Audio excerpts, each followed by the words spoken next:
Welcome everybody to the show. This is Counter Clipping show number 316 for 216. Sorry, we're not that far.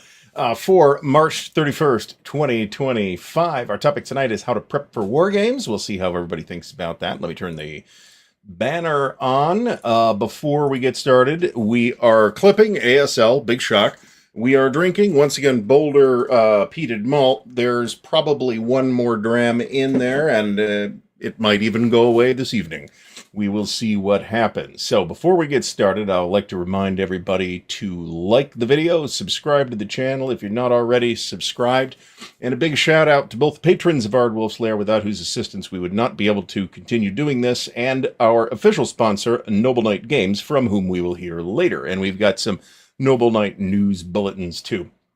So I got a lot of stuff in the way here. We've got some new techniques here at Ardwulf's Lair this evening with the show notes. I'm using Obsidian now. I think it's really good. We'll see how it continues to work. It's working so far. We've got a new studio layout, which you probably can't tell unless you've noticed that I'm sitting farther from the camera now, which is in fact the case. It just seems like it's going to make it a little easier to stay in focus and stay the same distance from the microphone. We'll see how that goes. So holy shit, there's 82 comments already. So before we go any further, let's say hello to right off the bat. Alan Salazar, Alexander Fontaine Rousseau, Alistair Logie, Bill Simone, Board Gaming Geezer, Bob Merrow, Chet Bell, Christoph DeClerc, Dale Brady, Daniel Silverthorne, Danny Seckery, Dave Poirier, DJ Flippy, E.L., welcome back to the show, Eric Goebel, Eric Hansen, HUN644, welcome back, the legend himself, Fucko is in the house, James Whitmer, Jeff Edwards, Joe Hammond, Joe Okabayashi, John Longshore is here, John Mogg, John C. from the sunny Philippines, John Clark, Jonathan Dyer, Carl Crater from the Wargame Bootcamp, Ken Hartland, the Giant Squid. Ken, welcome to the show. Lee Grant, Marty Sample is here.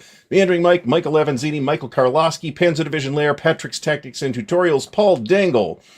Lost my place. Paul Sin, Paw, Perfidious Albion, Phil Hatfield. Welcome back, Phil. Rob Johnson, Royce, Sean Sullivan, Stacking Limit, Stigler is here. The Command Tent, Tim Zales, Todd Cox, Tony Mammal, Vince Ree, and Winterson. I apologize to anyone that I have missed, but it's YouTube's fault.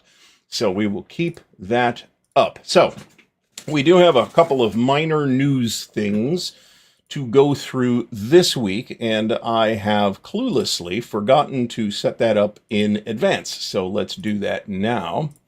The big news here is the GMT Spring 2025 sale. This will be live tomorrow, and I will throw the if you're on GMT's mailing list, and I don't know why you wouldn't be. I'll put a link to this bulletin in the chat. You also got all this same information in an email if you're on the mailing list. So I'm not going to go through the whole thing, but the bullet points are 5 a.m. Pacific time on April 1st to 11:59 Pacific time on April 7th. Most stuff, and I noticed that Hexasim stuff is explicitly, at least some Hexasim stuff is explicitly included in this sale, which it typically isn't. I've actually ordered Hexasim stuff at full price alongside my GMT orders in the past. So many of the non-GMT third-party games, including Hexasim Shakos, Vivictus, and Udogribi Games, there is a spring sale page that lists all the things that will be on sale. It's all 40% off. It is not dependent on you having purchased a bunch of P500 stuff, so you don't have to worry about that. The specials page will increase the discount. There's not a whole lot here. At this point, they've cleaned this out pretty good. And I have noticed that they're down to a small number of copies on Thunder in the East. So check that out. If, I can't argue with this. So anyway, so check this out if you are so interested. Is there anything else?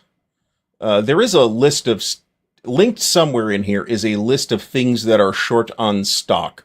So those will be the things that you want to jump right on, because all this stuff is pretty much while it lasts. So let's put this up. Yeah, that looks good. All right. Next up is the 1 cent sale from Noble Knight. So basically how this works is if you spend $20, you can pick a penny item. For every $20 that you spend, you can pick a penny item. Today is the last day to do this. I did not look through the entire 2,000 plus items in here, but there is some stuff that's worthwhile, including some miniatures and some Axis and Allies stuff. Dirty Minds Master Edition for a penny. Apparently it's pretty dirty. So check this out if you are so interested. I will throw this is linked off the Noble Knight front page, so I'll throw this link in the chat as well. And I remembered to do this. Did I?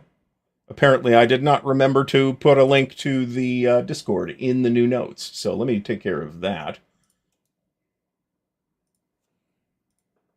So here is a link to the Ardwulf Discord community for anyone who is interested. Vicky, thanks for the email as well. That is something that we looked into, and welcome back to the show. And we will keep an eye on that. I've got some very glossy counters, including some SPI glossy counters. It might have been an experiment, or maybe the previous owner laminated them or put contact paper on them or something like that. And I also don't like the super glossy counters. I really liked the old matte finish SPI counters personally. So let's close this now so I can get my notes back in order. And then the other thing is Noble Knight has their trade-ins program going, which is a lot of war games at this exact moment. So this is something that you might want to check out too if you're looking to unload some stuff. I have unloaded nothing thus far. So let's pull that down. Go back up here. I should probably set all this up so it does it automatically with a click of a button instead of 5 clicks. But hey, we didn't do that. I don't... Oh, this is pretty nice. Paper Wars issue, Second Fallujah. I've got that issue, actually. Second Fallujah is supposed to be pretty good. I don't think so, because, I mean, they usually have like a clearance page, which might have some 1 cent things on it. But in this case, you get the 1 cent thing for free.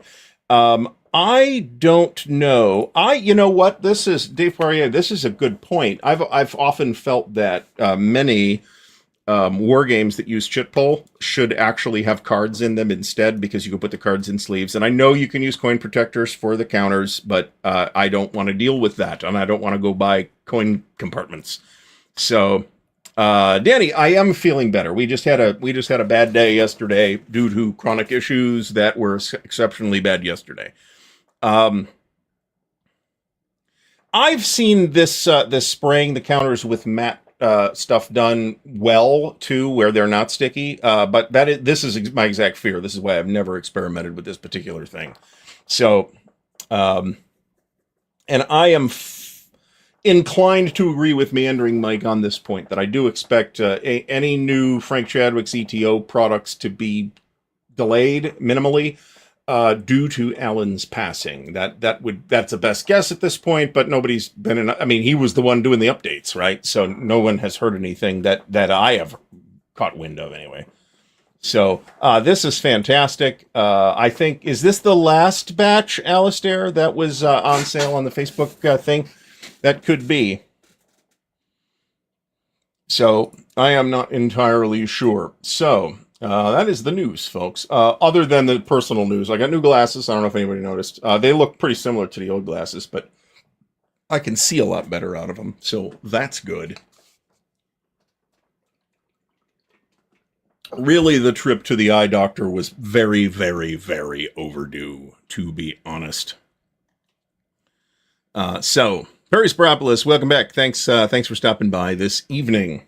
So, sorry about the chit show last night, folks, but like I said, I was not having a great day, and by the time I had to make the call, that was the call. So we canceled. We'll be back next week, and we are working on some special guests for next week. We did not have a guest for last night, so it was an easier decision to bail, if you know what I'm saying.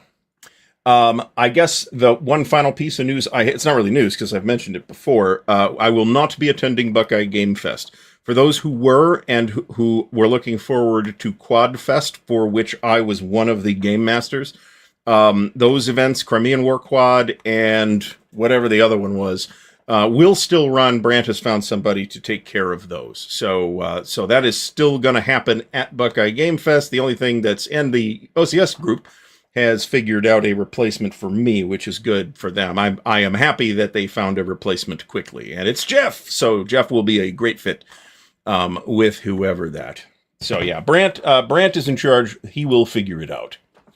So,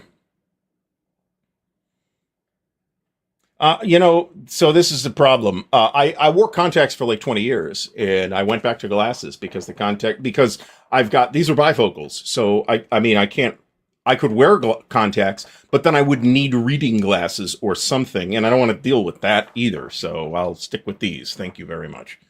And yeah, we're definitely, did these use a cleaning already? I just cleaned them. Damn it.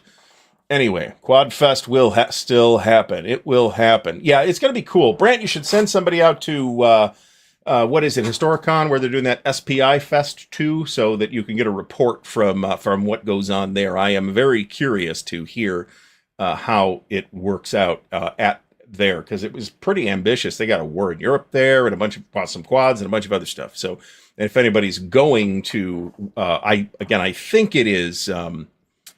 I think that is Historicon. It's one of those HMGS events that it is happening at, I think. So, all right, cataracts. No, he said contacts and then cataracts late. You did mean cataracts. Yeah, hopefully not. Let's hope not. So yeah, that's awesome. So. The weather here has been basically okay.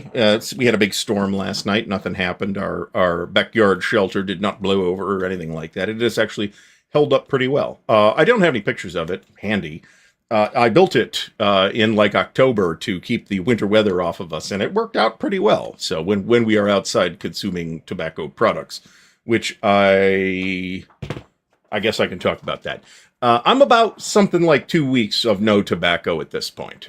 We had a bad day, a very bad day, a few weeks ago, and consequently, there was tobacco used that day. And then I bought a pack of cigarettes, and the pack's gone. It's been gone for a while. I think we're okay now. William Aarons, thanks so much for the support. It is much appreciated. Excellent. Yeah, Mark's book looks really good. I really haven't had the chance to dig into it. In fact, after something like 380 days of consecutive reading, at least a little bit, I have done no reading for like the last 3 or 4 days.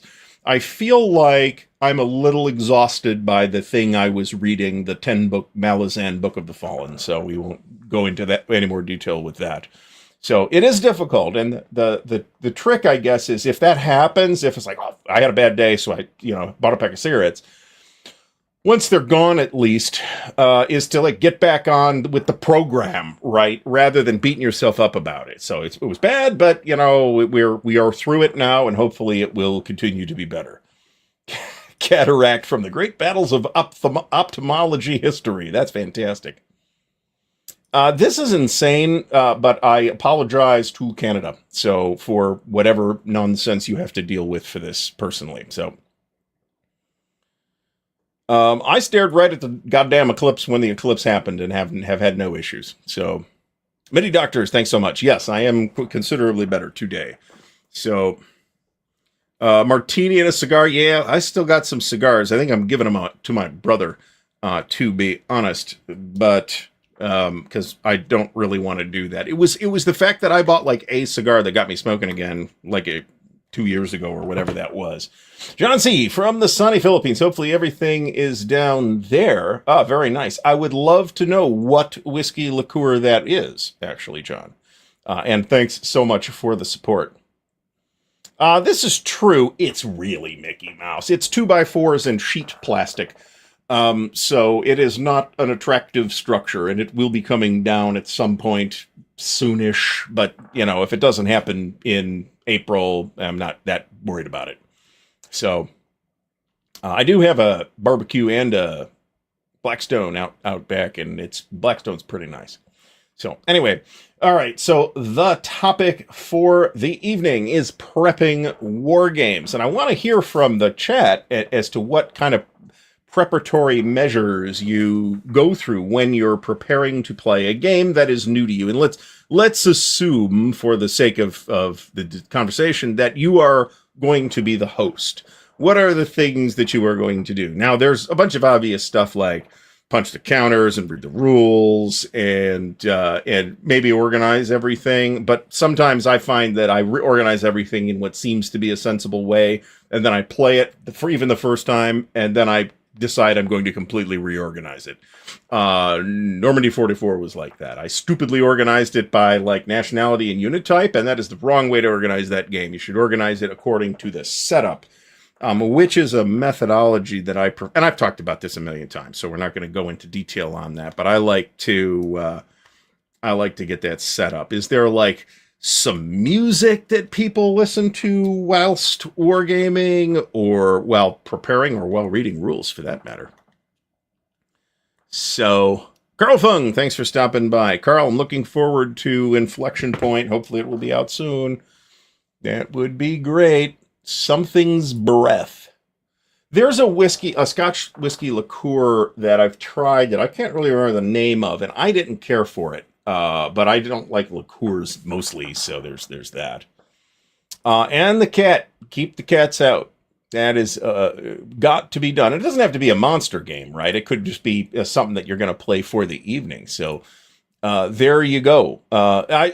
Fields of Fire is one I think to keep an eye on anyway, because it's supposed to be really good. It's just with the challenging rulebook, people had issues with it.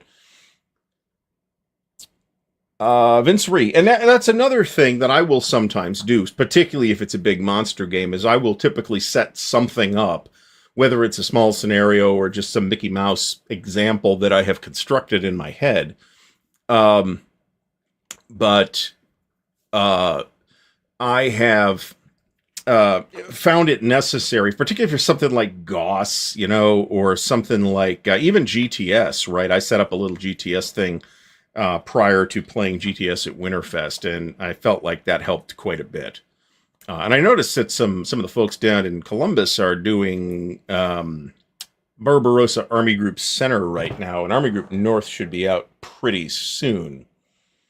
I can tell you that this room and the game room both need a vacuuming pretty badly. So remember, this is all in the basement, so this is not the kind of wargaming we do here, but if this is working for you, be my guest. I often do. I think I figured it out at this point where it's like, okay, well, there's setup cards, so let's go buy the setup cards, right? So, but fancy word usage there, Brant. Detritus. Very good. Very good. So, oh, look at this. So, Carl has let us know that Inflection Point and No Turning Back, both of which I am on the hook for, and Fallschirmjäger is at the printer. I did, due to the money situation that we talked about last week, and I'm not going to go into it again, I did cancel the Fallschirmjäger pre-order, and a giant pile of stuff from GMT as well. But there were things, and we went through this last week, so I'm not going to do it again. There were things that I kept on that list, some of which, like Swords and Bayonets, will be very soon. Yeah, okay. We are doing support weapons and leaders for the British at the moment. That's outstanding. Very good, Scott Bell. Very good. Very good. I know that, I don't know why I thought of this, but Scotch came up, so that's why. There are some Scotch fans in the Shadowrun community that apparently at Origins they have like a Scotch party at night after they've been running Shadowrun all day. So that sounds cool. There's a little bit of water in that. I think it is better with a little bit of water. Oh, excellent. John will be soloing Salerno 43 after playing it opposed. Excellent. I have not actually played Salerno 43, actually. Well, I mean, we would do that at Winterfest. We did the campaign at Winterfest, but for, like, the practice game, that's going to be on the table for maybe a week, and I might get a couple hours at it, then a smaller scenario was the appropriate choice. For, like, actual play, sometimes you have scenarios that are really big, So, for example, in Forgotten Battles, there's a September start campaign and a January start campaign. So you can pick either one of those 2 dates, just depending on what you think you're going to get done. Mostly the Winterfest OCS playtesters tend to start with the January games because that gets them a little further into the campaign. I just had a misclip. How about that on this British HMG? Oh well. We will live with it. This is interesting. I will sometimes, like for the Labatai game that we played at Buckeye Game Fest 2 years ago, I think, I printed out the rules that we were using, which were the Marie-Louise rules. I have a comb binder and combs, and the problem with the combs is that you end up having to buy like a big assortment of them, many of which will be weird sizes that you're not going to find a use for. That's my issue with buying the combs. But the machine was cheap. It was like $40. The spiral binding machine, and I think spiral binding is better, is like $300. So we didn't buy that. Oh, there you go. There you go. Now, I actually left something out. What was it? Stellar Horizons 2, kind of on purpose because counters are big. They would be easy to spot. And well, none of them ended up on the floor, and it was up and set up for, well, I was fooling with it for like, did I say Stellar Horizons? Stellar Horizons 2, which I did like. And I found that some of the counters had been batted around, but I didn't find anything on the floor or anything like that. So that's good. So I don't know if that's something that I'm going to necessarily, I wasn't sure that it was something I was necessarily going to have to worry about. Let me put it that way.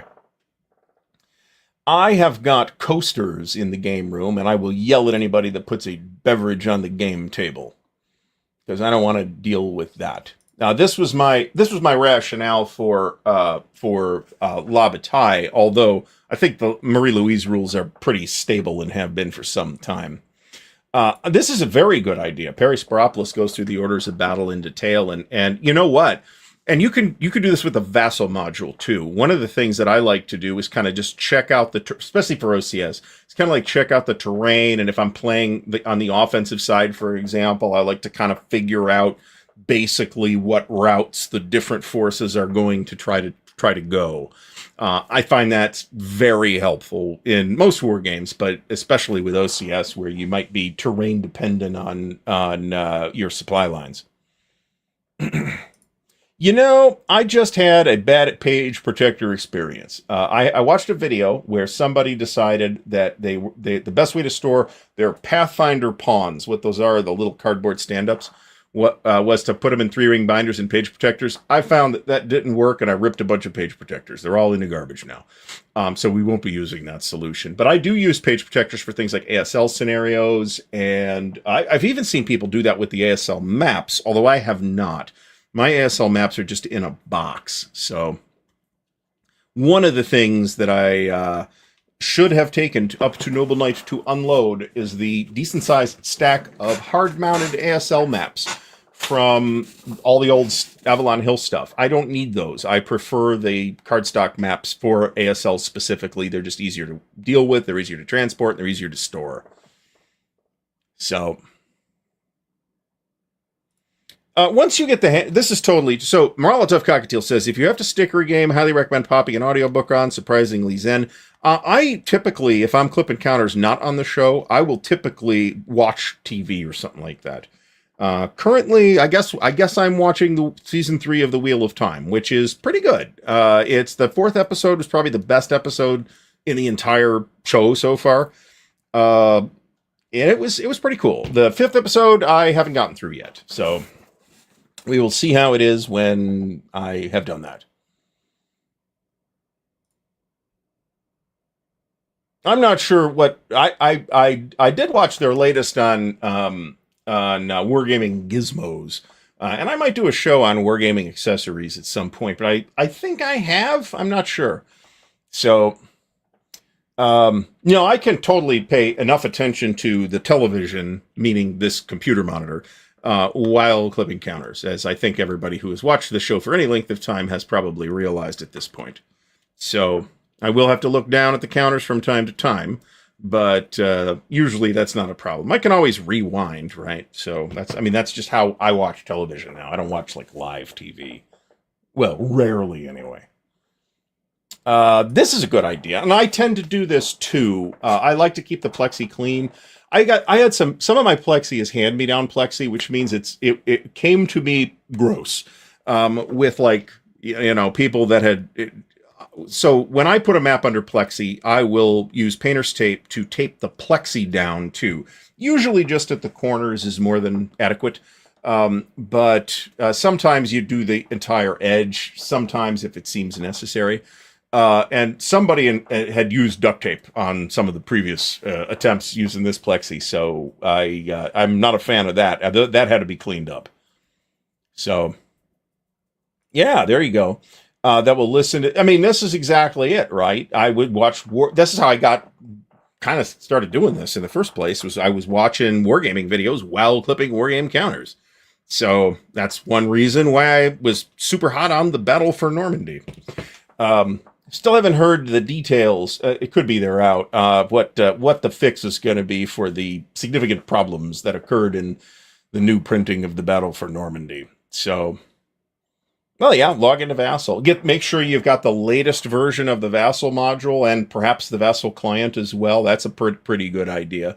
Also want to make sure that everybody's on the same version. I've played at people with different versions of the modules before, and it hasn't been a problem, but I would be concerned about that causing problems. So I have not, however, developed a rhythm for stickering like I have. That tends to need a lot of work with the eyes, as opposed to clipping, which I can do like 99% vision free. So I've kind of got the rhythm down for counter clipping much more than I do block stickering. Now, I'll typically wait to do like actual. It depends on the game. If it's something that I feel like I can set up in a minimal amount of time, I'll just set it up. But if it's like, Forgotten Battles or something like that, and where the setup will take quite a while, I will typically wait for the entire people to be there to assist with the setup. And we can normally get it with a couple of people. We can normally get it done pretty fast. But on the other hand, if there are like setup displays or unit displays like there are in Forgotten Battles and Third Winter, I will set all that up just so everybody can find stuff when the time comes. And finding stuff, particularly in the level of density that one typically sees in OCS games, finding stuff can be a hassle, actually, especially when they're like anti-tank units, which sometimes will go in with flak units, and depends on the game. So James Whitmer discovered that scotch does not match with salt and vinegar potato chips. I would not expect that would be the case, but there you go. There you go. The grognards are out in force. No, there's nothing wrong with playing a game that only takes one sitting too, right? I mean, that's not necessarily my first choice, but my first choice is a project, right? So this happens sometimes, or also at conventions. So I use water bottles with the spill-proof caps too, but then I forget to close the caps. So that's a problem. Reading the rules, tutorial videos. I mean, there's a lot of YouTube content that will kind of be illustrative to kind of give you the feel of a game, if not necessarily all of the rules. But there's also a lot of war games where that material is simply not available, and you got to read the rules and figure it out yourself. So,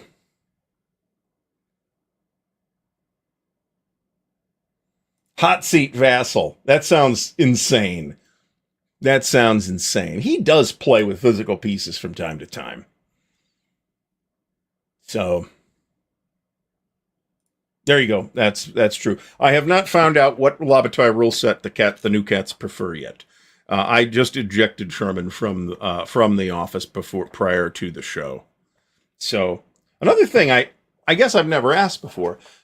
Map storage. Now I tend to store maps in the box with the game, right? But I've got a buddy who stores all of his maps, or at least most of his maps, flat in a. But he's got like a map cabinet that he got from I believe a sale when Ohio State was dumping equipment several years ago, and that would be nice. I'm not even positive I could get such an edifice in the basement. If you could turn the drink upside down over your head and stay dry, then, well, that's fine, but then you drink and set it down and you have a problem. I tend not to put drinks on the table unless I'm sitting right in front of it. And if it's like coffee, the coffee's not going to be there. If it's my coffee, it's not going to be there very long. So, and if I need to do something, I'll move that cup of coffee, if there's anything in it, off to another table. Page protectors for the overlays. I think what I'm inclined to do with the ASL overlays is probably to photocopy them first. I've got this thing will photocopy and then print my own before cutting them out. I have yet, well, at least with this batch of ASL stuff, I have not cut out any overlays yet because I haven't needed to. So, well, we will be doing this at some point. It's just a matter of time. I found another couple of magazine boxes of friggin' Dragon magazines. So, there you go. I haven't really looked at the new edition of Hackmaster. So, I don't want to, maybe I'll talk about this at the end if we have time. I don't necessarily want to do this compare and contrast. I bought a 4-pack of Plexi, which is like 24 by 48, I think. And it was like $100, which I thought was pretty good. I bought that off of Amazon. They have a better ability to get it there than the local Lowe's does. The local Lowe's is pretty shitty, if you ask me. Sean Sullivan has gamer paralysis, picking which game to play next. I can understand this. Sometimes you'll end up with like a specific idea of what you want to play. I mean, this is part of the prep too, deciding what game to play. And maybe you have, playing companions that will weigh in on that decision. And maybe it's just you and you just decide on your own. If you're just solitaire and everything. And a lot of wargamers do solitaire a lot of things. I solitaire stuff from time to time. I just don't feel necessarily like I necessarily need a lot of dedicated solitaire games. I did get rid of some, not that many, a couple years ago. But I still have a decent number of solitaire games, to be frank. The best pregame ritual, the number one pregame ritual I have ever even heard of. So, folks have heard me mention the War Zone. I think this happened at the War Zone, which is a game store in Cleveland that is like this warren of just like shit stacked all over the place, and you can't find anything. And from time to time, they will go in and clean it out and like free the game tables up instead. But right now, if you go in there, the game tables are all packed solid with inventory. And there was a Star Wars RPG game being played up there at one point. And a buddy of mine and I were in there at the time, and we had no interest in that at all. But whoever was running it, they're about to start. The game stands up, all rise for the theme song, and they played the Star Wars theme music, which I thought was pretty cinematic. So, book 4 might be the best book. A lot of people think it is, and I think maybe they're right. Book 3's got some issues. Book 2's got some issues. Book 1's pretty good. But if you follow the show, I mean, it's pretty different. I didn't want to talk about this during the show. Really bright lights for sticking. I have a huge issue with contrast. I'm not colorblind. I just got tested for that. I'm not colorblind at all. But I have issues with contrast sometimes. So my lighting back here is fucking bright. Unfortunately, none of that lighting is in here in the office. And I could turn the overhead light on, but it sucks. So I should probably replace this overhead light with a big fluorescent fixture. But I normally don't have it on. It is not on now, and I normally don't turn it on unless I drop something on the floor and I'm looking for it. Or I forgot something that I know it's in here, but I can't find it because the office is all junked up, which is true. Alexander, hosting a long game session likes to prepare food beforehand, so we don't waste time figuring that out when everybody gets hungry. I think this is a fabulous idea. It does kind of put an additional burden on the host, but I've gamed at places where there's usually something to nibble on, even if it's just like cookies or something like that. And it is nice to have that. Although certain types of food are not compatible with wargaming, and I'm talking about pizza. So, and maybe we'll talk about that later in the show too. Somebody put a comment on, I want to say it was my Enemy Action Ardennes unboxing video, something to the effect of, don't go look the video up and give the guy a hard time, because a lot of people feel this way. It's like, oh, it's a shame they didn't mount the maps. Well, I mean, it's a 2-map game, right? I would venture to say that the majority of people who bought Enemy Action Ardennes are people who are willing to play it under Plexi. And if the map's going under Plexi anyway, then you don't need a mounted map. What I am irritated with, and I think Vince will agree with me, is when the map is mounted and I have to put Plexi on it anyway because it doesn't lay flat.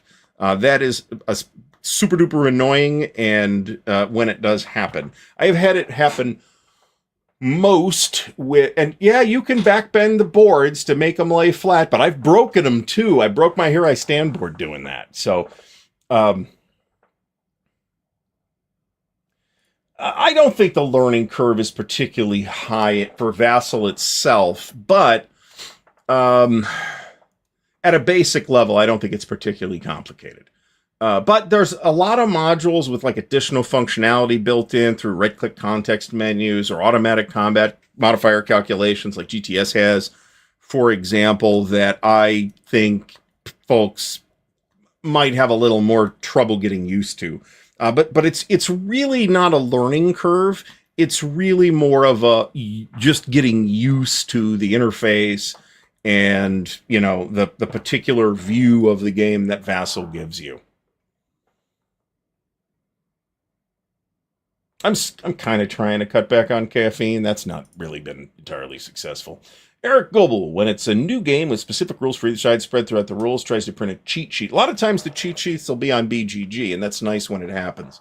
For ASL Starter Kit, for example, I printed out some additional play aids that were on BGG, and I found them helpful. One of them was a dictionary of abbreviations. It was like 8 pages. It wasn't that big, but it was more than a page for Starter Kit, so it may have covered all 4 Starter Kits too. That's a possibility. Well, this is why good organization is super duper helpful, and that's why I'm literally doing this right now, so that things can be organized and set up expeditiously when it is time to do so. Excellent. Harsh Rules is a terrific channel. I believe Ben Harsh, his day job involves creating PowerPoint presentations. So he does a great job with his PowerPoint-based, I assume it's PowerPoint, it could be an equivalent package, software to generate the presentations and stuff like that. It's great tutorial stuff. And I am positive it takes him an enormous amount of time. There's like an entire genre, Jeff Beeler, of people on YouTube opening ancient-ass MREs from like the Korean War, even World War II sometimes. And they'll sometimes even eat the food if it's not obviously bad. I will not be engaging in that experiment. Thank you. I was trying to catch up on the chat. We are about 8 minutes behind already. Kilhoman Mahir Bay, that is I like Kilhoman, but I think I've only had the regular expression. But it's good stuff. Bruchladi is pretty good. Also, Isla, also very good. I'm trying to clear bottles to make room for more scotch eventually. So, James Whitmer finds that watching a playthrough video to be far more informative than an actual tutorial. I think this is true sometimes. It depends on the delivery of the playthrough. One channel that I still love, but he doesn't do that many videos, is the Counterattack playthrough series. That is a channel I've been subscribed to for eons, and that's the stuff that sold me on Battle for Normandy when I was getting back into this whole wargaming thing in the first place. And those are not tutorials. They are just playthroughs. But he's got a lot of good quality stuff, and he'll kind of explain things as he goes. It's not necessarily giving you the entire rules picture. But it's a lot better than necessarily figuring out for yourself, at least for me. Different people learn differently. I have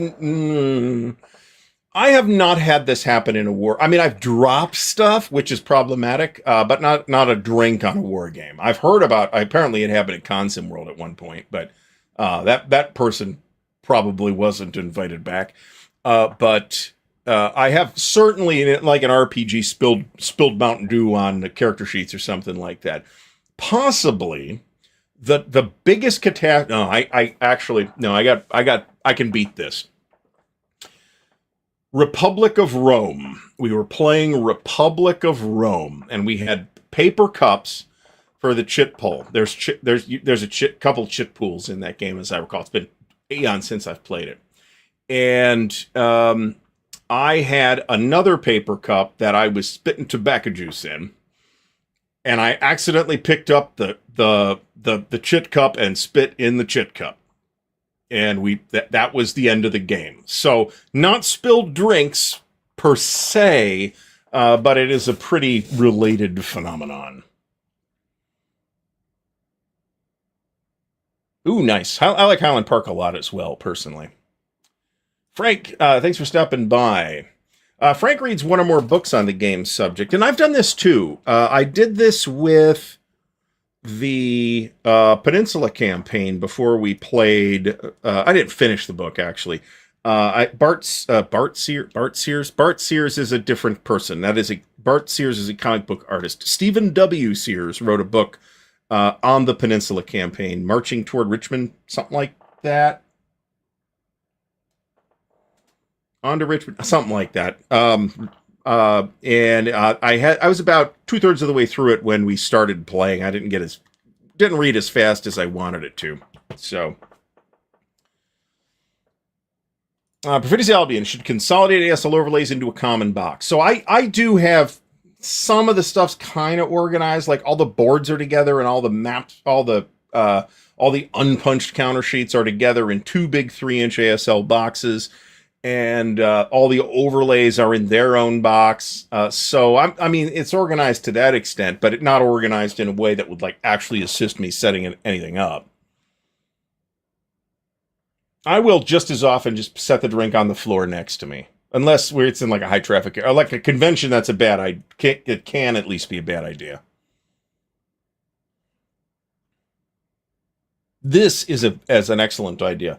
That is one of the reasons I bought the thing you cannot see, I bought a pair of inexpensive tray tables to hold player aids and stuff during Wargaming, and I'm actually clipping on that right now, and it's working okay.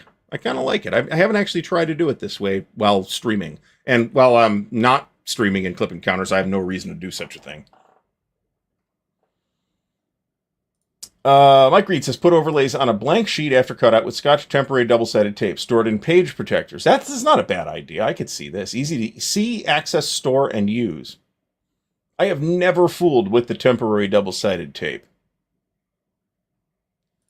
Is this the first step? I mean, maybe it is. Maybe if you're in this position, this can be the first step, right? You want to play World in Flames, and none of your local people want to play World in Flames. Well, you've got to find some people, right? Perfidious Albion says that most solitaire rules for tactical games are not worth the effort. Just play hot seat, or just double hand it. I'm pretty much okay with that.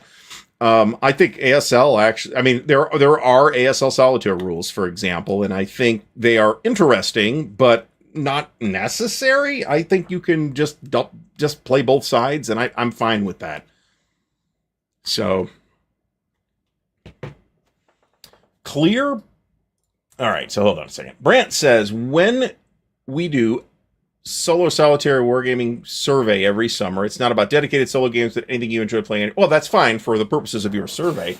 I just don't think I need that. So necessarily, there are some solitaire games that I think are strong enough to be really interesting on their own.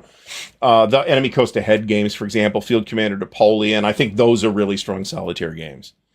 Molotov Cockatiel got clear plastic menu holders from Amazon for letter-sized player aids. I have a laminator, so I wouldn't do that. But some people don't like to laminate their actual game aids. But like I said, I got a copier, so I can just do that.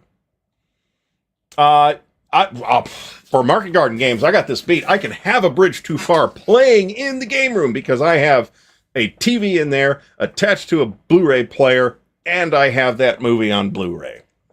So I agree with this too. Everybody should kind of just discuss what the house rules are. Let me get to Mike Reed here. Thanks so much, Mike Reed, for the support. It's much appreciated right now, especially. So thanks so much.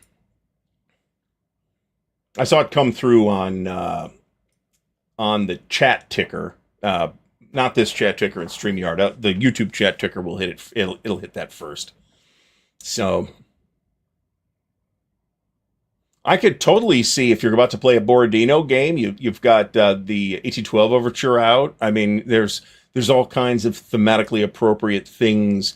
Danny can't sticker because of OCD, gives it to the kids, put a sticker on, then you got to take the sticker off, because I like the stickers I don't demand that they be perfect, but I'm pretty OCD, and I will re-sticker them if it's like crooked or like noticeably crooked or something like that, or hanging off the edge. That's the bigger problem with the GMT blocks. It's less of a problem with the Columbia blocks because the blocks are bigger.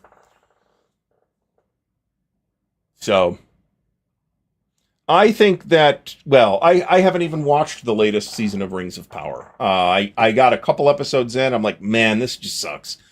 I am enjoying Wheel of Time, which is not like my favorite thing ever, but I am enjoying Wheel of Time more. Let me put it that way. I think it is watchable, and probably more watchable if you haven't read the books. Or at least haven't read the books after the first book.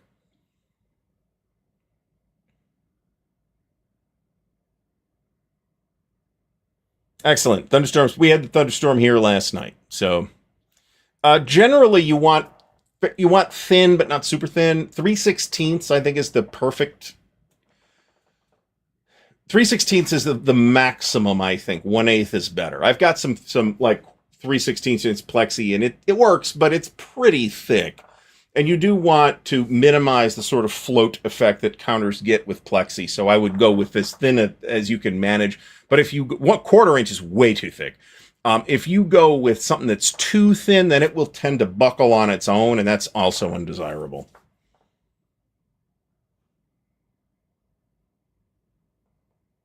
You're trying to get caught up on the chat. Marty played an early version of Devil's Cauldron. One guy insisted we have a bridge too far.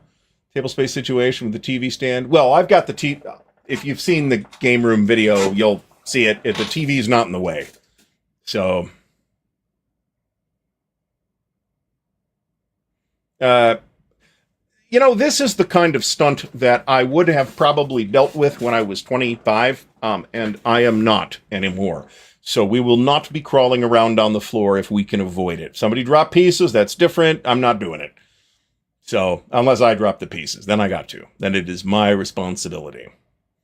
I haven't really had any problems with mounted boards warping, except those old Avalon Hill one-piece maps. Those things were terrible. They were, for whatever reason, super susceptible to warping.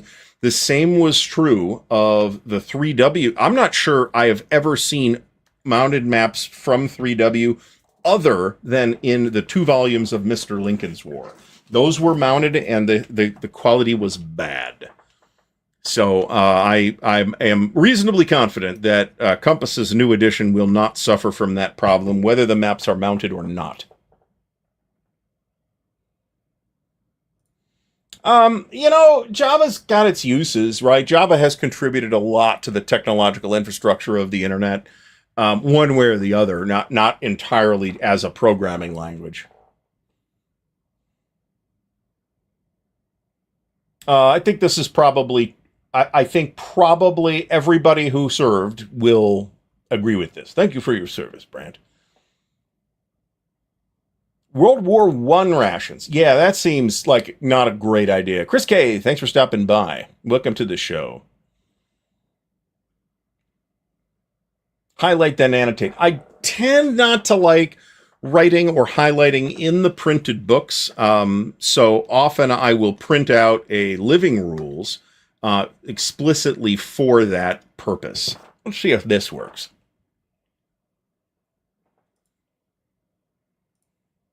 Yeah, look at that. Carl Creator from the Wargame Bootcamp. Thanks so much for the support. It is much appreciated. Especially right now. Are we further behind? We are, in fact, further behind. Playthrough, this is true. And, you know, some people are just not good at it, right? I mean, they're... sometimes the problem is technological. For example, I often find that Callendale's videos are poorly lit. And that's just the lighting in his game room. And I don't know if there's like a camera adjust. I don't know what camera he's using, so I don't know if there's a camera adjustment you can make to avoid that. I avoid the problem entirely by filming on my phone, which does adjust for lighting, as does this. I could turn all the lights off in here, and you wouldn't get a lot of detail out of me, but you wouldn't see a black room either.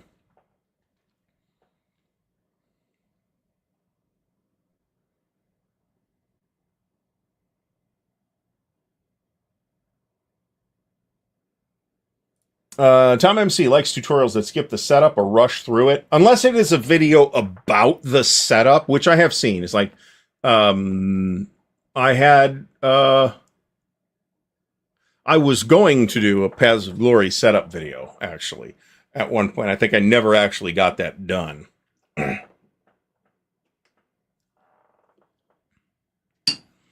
I think Monopoly, I agree with the common board gamer consensus that Monopoly is basically not a very good game. I think Catan is actually okay. It's not like a game I love to play, and I haven't played it in a while.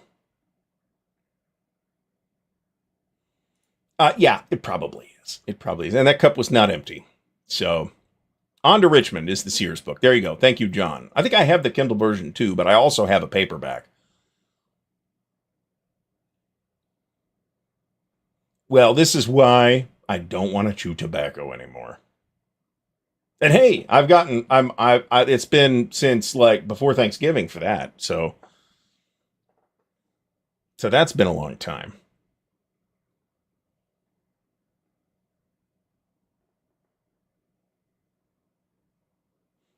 These tray tables, you can normally get tray tables at pretty cheap anyway.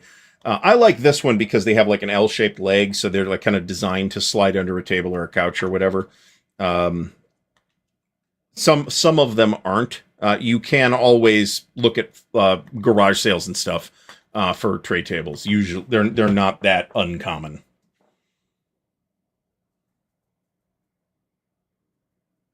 I don't agree with this. Now, you may not like playing solitaire, and that's fine.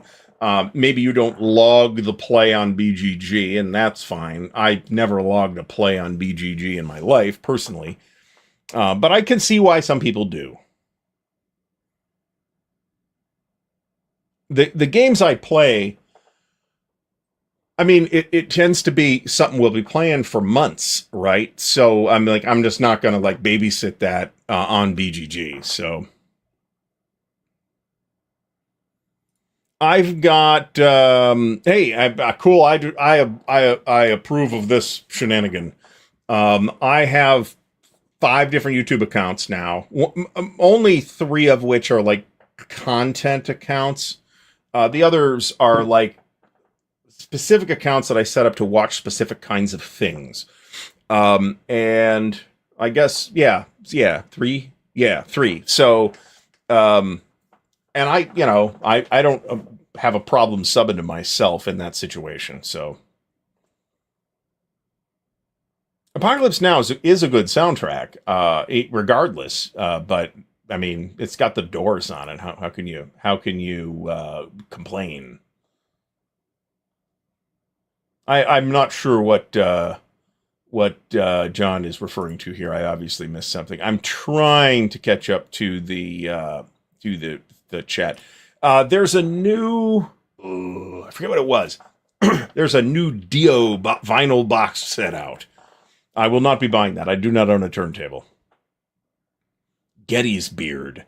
Gods and Generals is atrocious. I like Gettysburg. It's got some issues as a movie, but I still like it. It's like a near perfect Wargamer movie, right?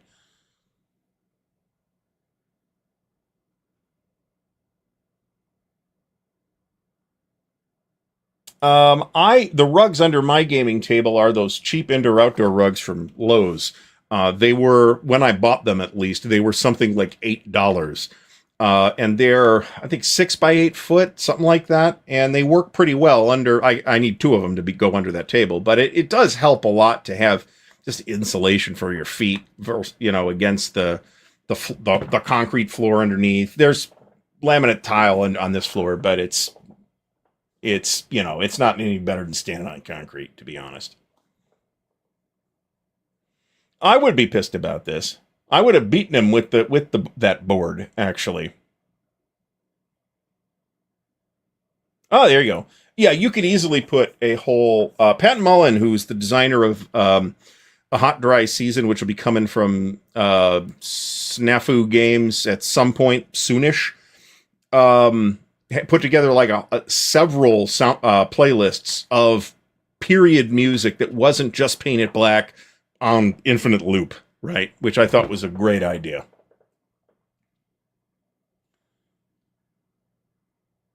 And these are just dark gray, so unless the counters are gray, it's pretty easy to spot anything that fell on it.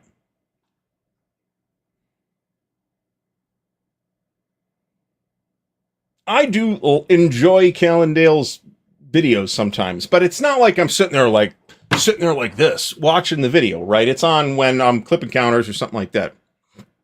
So, and he's had some greatest hits too, let me tell you.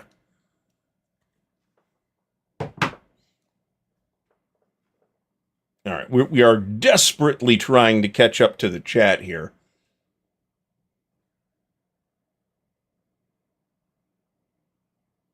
I would like to do something with Le Grand Guerre. I don't really have a horizon for that right now, though. I did want it for a reason, right? We've got to say thanks to Tim Greenhaw. Thanks so much. This is much appreciated right now. It's tough, but we're in a bit of a tough spot right now, so I do appreciate it. Especially right now, but whenever. And thank you. All right. Now, this is a sentiment I can totally understand. If you just haven't found one that you like, okay. Makes complete sense to me. And of course, we will all be playing by Swords and Bayonets Solitaire just to make Stigler mad.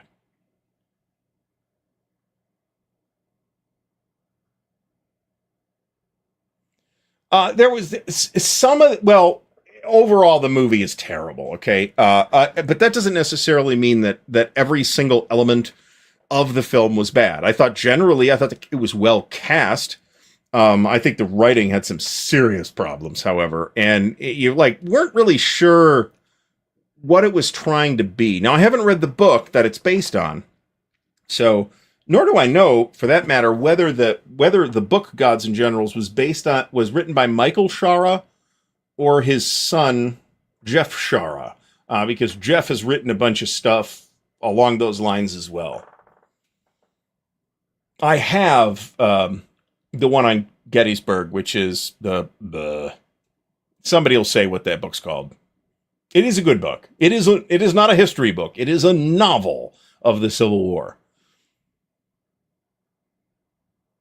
Yeah, this is absolutely true. Absolutely true. And this is Vietnam. There's a lot of good music from this period, right? So, Killer Angels. There you go. There you go.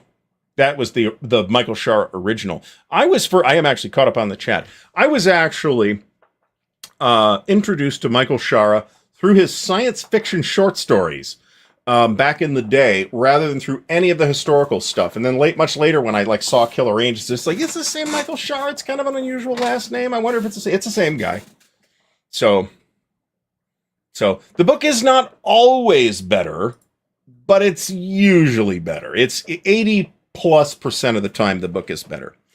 One counter example I can think of, the obvious example is The Godfather, which is the movie is just a masterpiece, and the book is weird.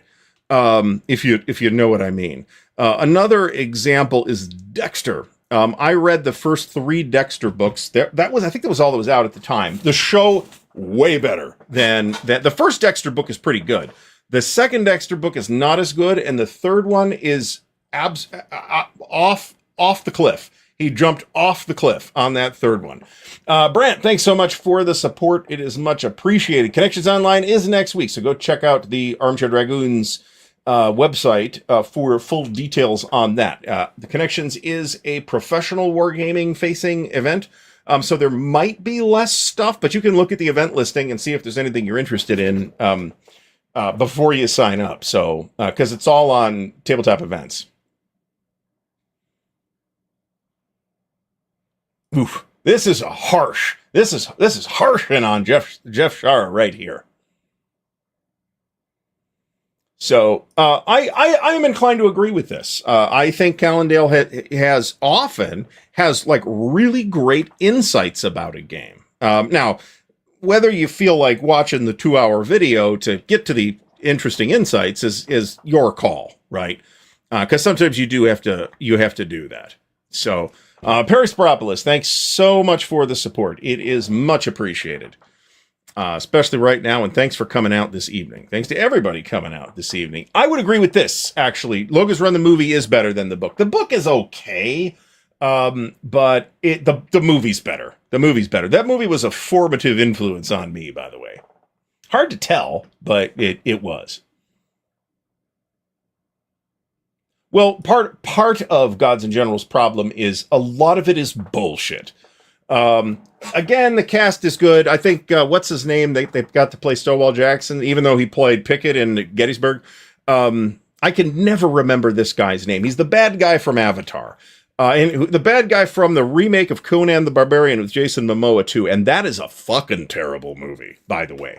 But I did enjoy Avatar. I can never remember this guy's name. And he was in Tombstone, too, as Ike Clampett, I think. Stephen Lang. Thanks, Marty. I appreciate that. Can you tell, though? Here's the thing. So without any comment on Jeff, I've never read a word that Jeff Shara has written, so I have no idea. I'm not sure I've read anything by Brian Herbert either, but I have seen some stuff by Brian Herbert and Kevin J. Anderson. So who's the talent there? Is it Brian Herbert or Kevin? Who's doing all the work? I don't know. The official position is that it's all been just collaboration, but I'm not positive that's the case. I have never read anything by Kevin J. Anderson. So,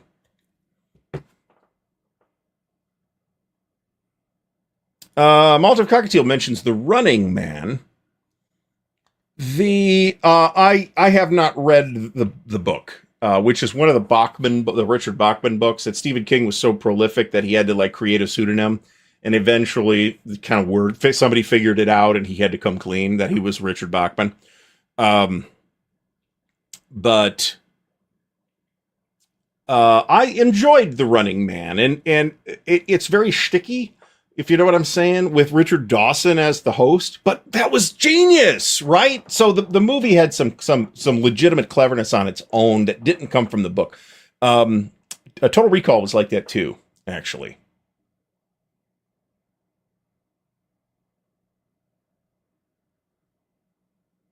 Tom MC, 2 favorite sci-fi novels are by Gibson and Haldeman. Can we assume that that's Neuromancer and The Forever War, or something different? I'm not positive I've read anything from Haldeman other than The Forever War. I do have some more, and I've never read anything from William Gibson except for Neuromancer. But I do have, I forget whether it's Burning Chrome or Mona Lisa Overdrive, or possibly both, queued up to read at some point. Yes, absolute genius. That was absolute. Because remember, he's the guy. He is the game show host of that era, right? Well, that's a Schwarzenegger thing. So, I did not like the Colin Farrell remake. To me, it didn't make any sense. We've got this tube tunneled into the earth to get to the other side of the. It's like, what? Where did this come from?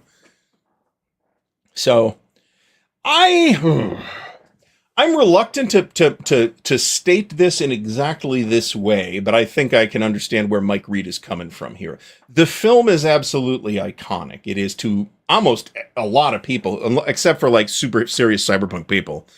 The film is the cyberpunk movie, or anime people, because there's a decent amount of good cyberpunk anime too. But the story is good. It's pretty different. I thought it was pretty different from the movie. But the novel itself that it's based on, Do Androids Dream of Electric Sheep, which I have read, I think is just, it's not, it is not iconic. It has not attained the status that the movie has. So, all right. I tried to read the Princess Bride book and bounced off of it years and years and years ago. This is another one I would, but in this case, it's a little different because the book is like 180 years old. I don't know when that got written, but it was a long time ago. Whitman, Price, and Haddad, last season's winners. How about that? I did not see. I have read The Man in the High Castle. I've read a decent amount of Philip K. Dick. The show, I liked the show. I thought it was really well done. I watched the first season and then watched part of the second season and then just stopped watching it. It was a little too heavy for where I was at the time, and I have not picked it back up. I'd like to do that. They are making a Neuromancer movie. Somebody is. I don't know whether it's or it's an adaptation. I guess I don't know who. Well, the answer to this is obvious.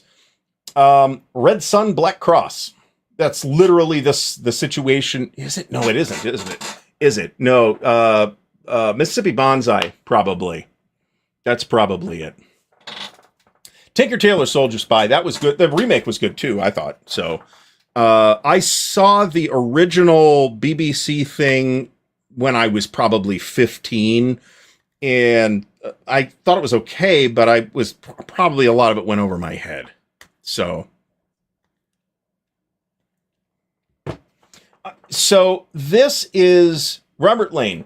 This is always a good bet. When it's a good book, and you would be safe more often than not. You are betting with the house. Let me put it that way.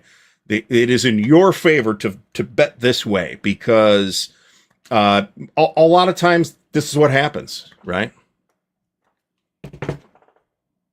Yeah, I'm pretty sure Mississippi Bonsai was a Thai Bomba game, I think. Fortress America is more what was that movie? I can't remember the name of the movie. They remade that too. The movie, the name I have in my head is Red Steel, and that was not the same movie. So I liked the first season of The Strain a lot, actually. And then the second season, I thought it went totally off the rails.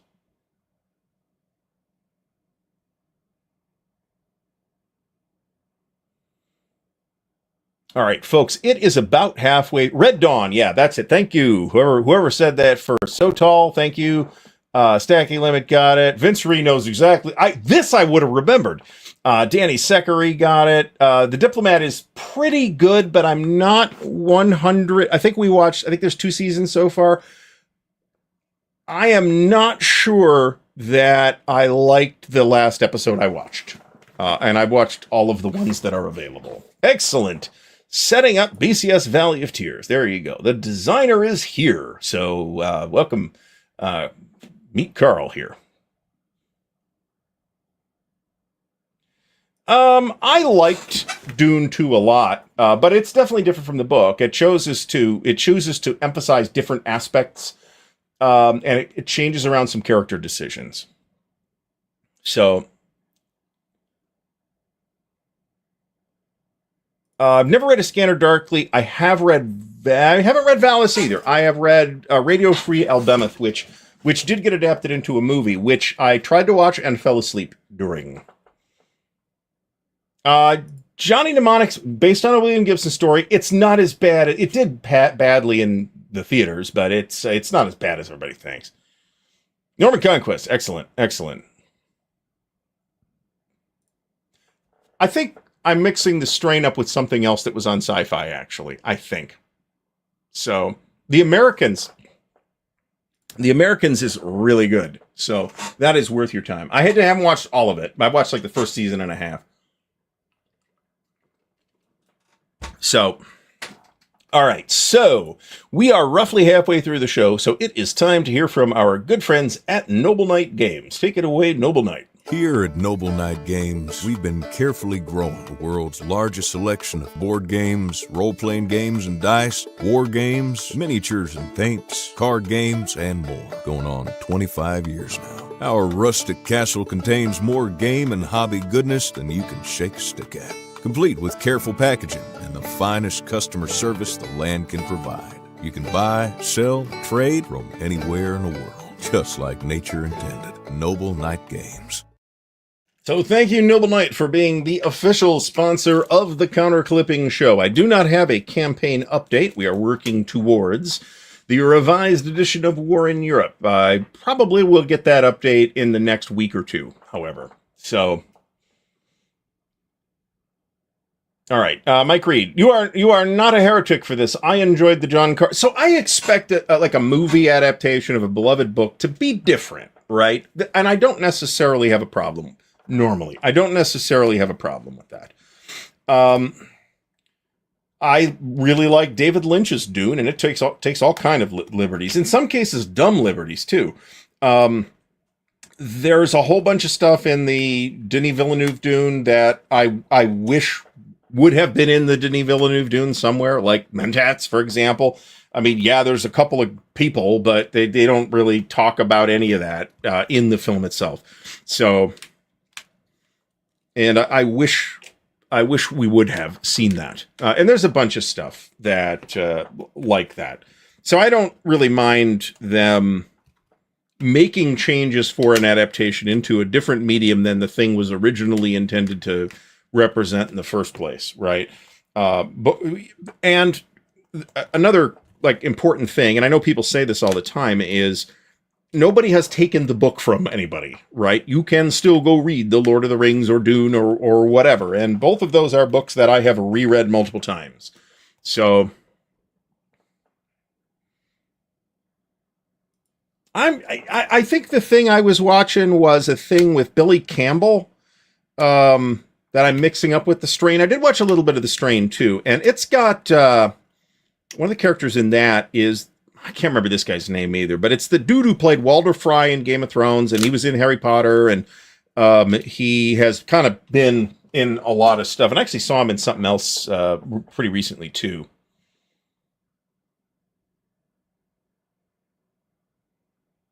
So, and so the John Carter books were another kind of formative influence on me for a long time. I was, in my early high school years, very dedicated to those books. And I talked about wanting a John Carter RPG and got the SPI one, which is not what that was. And I have since acquired that because I think there's some really interesting things going on in that game. But it is not an RPG. Modifius did an RPG a few years ago. I Manatee, thanks so much for stopping by. Marty says, would make good background when Thunderbolt Deluxe ships. What are we talking about here? I am very much looking forward to Thunderbolt Deluxe, however.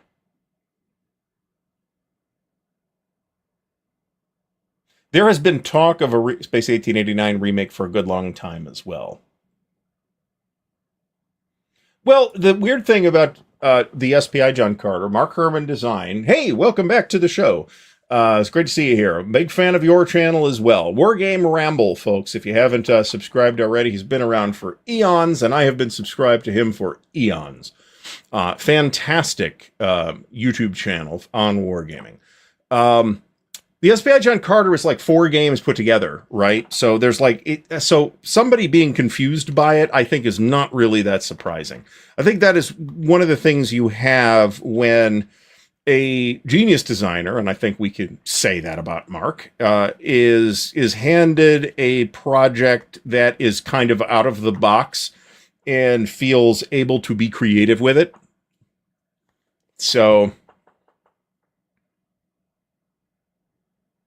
I'm interested in this. We'll see. We'll see what this looks like. There was another movie about Odysseus with Ralph Fiennes in it not too long ago, and I forget what that's called. I haven't seen it. I am a huge fan of the original Arnold Schwarzenegger Conan the Barbarian. The sequel, Conan the Destroyer, again, has some good stuff in it, but overall is not nearly as good a movie.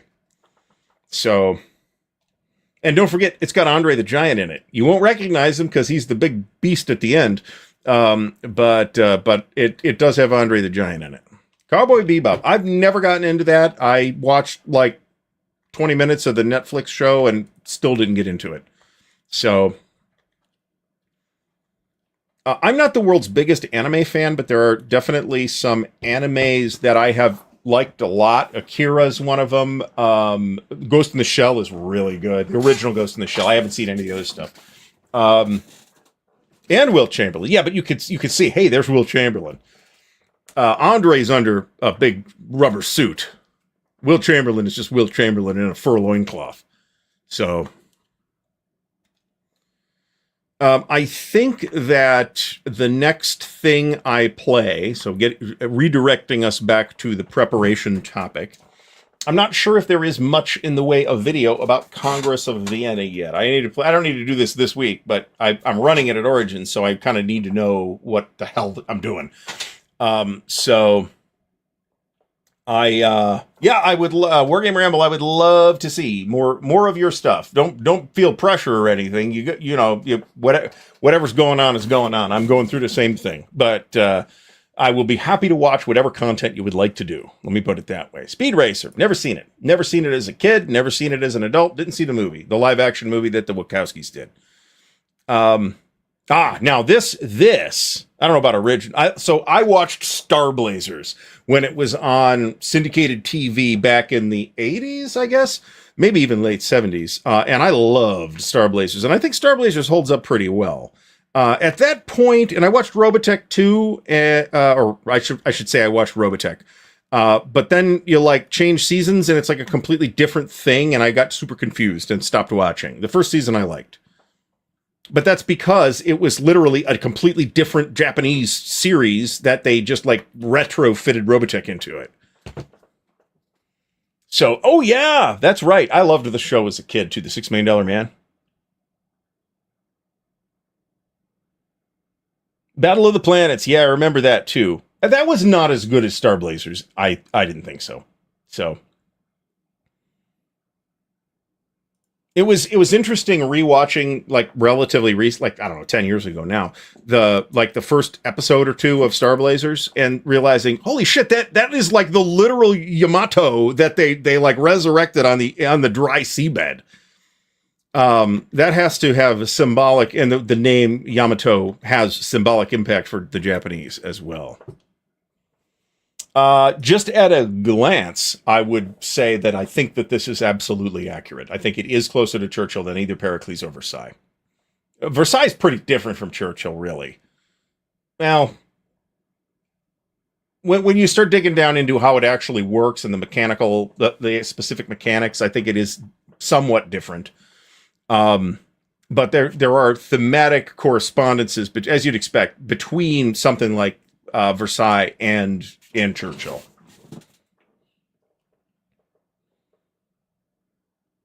I have built models of the space battleship Yamato, and a crappy job I did of it. This was back when I was a kid, though, so that's why. Now I just wouldn't bother, because I know I would do a crappy job of it, and it would look like shit. One thing that I did see is, I do not have the reference here. I was watching a video by a guy who has done a bunch of stuff about Obsidian that I'm watching, but then he did a video of his game room, and there's a company that does custom murals. And I was immediately thinking, and he of course got the whole big Forgotten Realms map on a whole wall, and it's pretty cool. I was thinking, War in Europe. How about that? I could totally see doing that with the European scale maps from Matrix Games, which I have. Thank you. You know who you are. I probably should, but I also got a lot of other things to do. I did set Pericles up at one point and noodled with it and did not succeed in figuring it out, but I still have it and I would like to give it a shot because it looks pretty cool.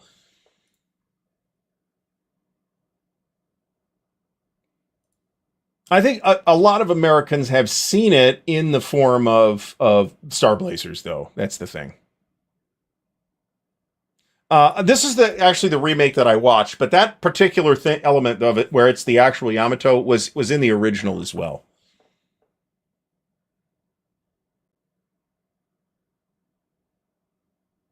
So, but yeah, no, I could see doing, I got a whole wall here, man, that's got nothing on it, and really can't have much on it because it will confine the space in the game room too much. So I will, and I guess that's my first piece of prep that I did, right? I built a game room, which was admittedly, the room was already here. I just had to put shelves up, which, everything together took like 2 years to get done, right? The general cleanup and arranging of stuff and then building the shelves, which I did build. I got some Cal axes in there too, but I built most of that stuff. I just thought it's an alternative shelving approach because that's the kind of person I am. And then to build the table building the table got done in like a month. So one thing I have a tremendous soft spot for the original Battlestar Galactica. That said, the 2-hour premiere is good. There's like immediately after the 2-hour premiere, there's like a 2 or 3 part episode where they go back to the planet Kobol. And that's pretty good. Gun on Ice Planet Zero, so basically the multi-part episode things were good, but like a lot of the regular episodes are really difficult to watch. They have not aged well at all. Gun on Ice Planet Zero was good, and the Living Legend with Commander Kane, played by Lloyd Bridges, was awesome. And then there is one good episode of Galactica 1980, believe it or not. One good episode, and it might have been the last one too. It's the one where it's the flashback with Starbuck. That's the only good one, and I realize that it is basically Enemy Mine. Which is a pretty good movie if you haven't seen that, with Dennis Quaid and Louis Gossett Jr., who just passed away, I believe, not too long ago. And he was in Watchmen. Louis Gossett Jr., I didn't even recognize. Of course, he was like 90, so that's why. Eric Goebel, thanks so much for the support. It is much appreciated. This is one of the things that got me back into wargaming too, is people who were around doing wargaming at the time.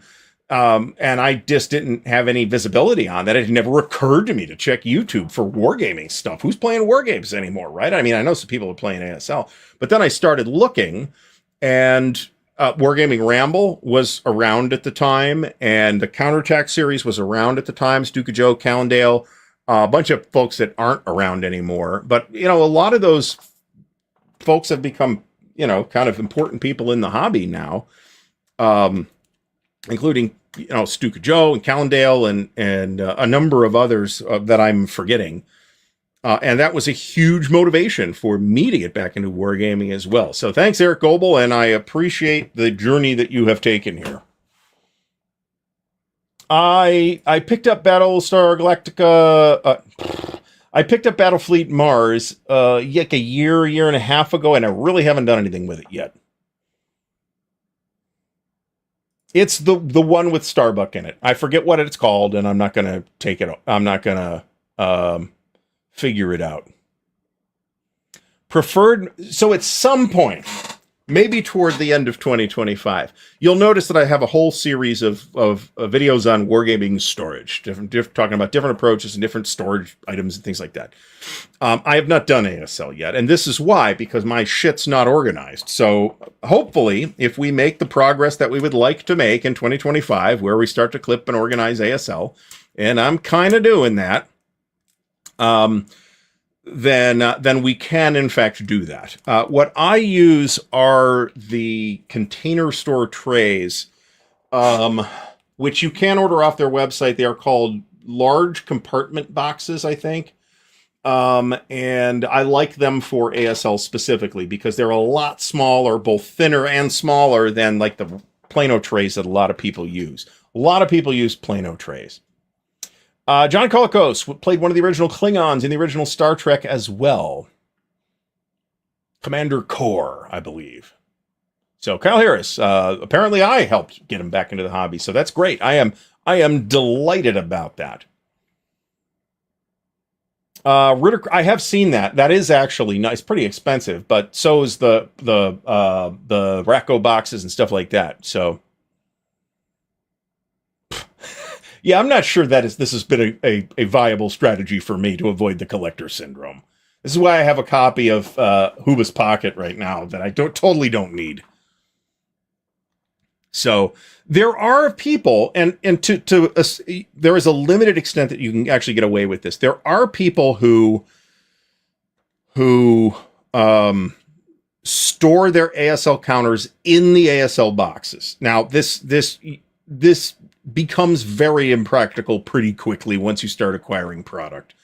But if all you have is like Beyond Valor and maybe Yanks and For King and Country or something like that, then it's probably doable. But once you start buying a lot of ASL stuff, that becomes completely unviable, in my opinion.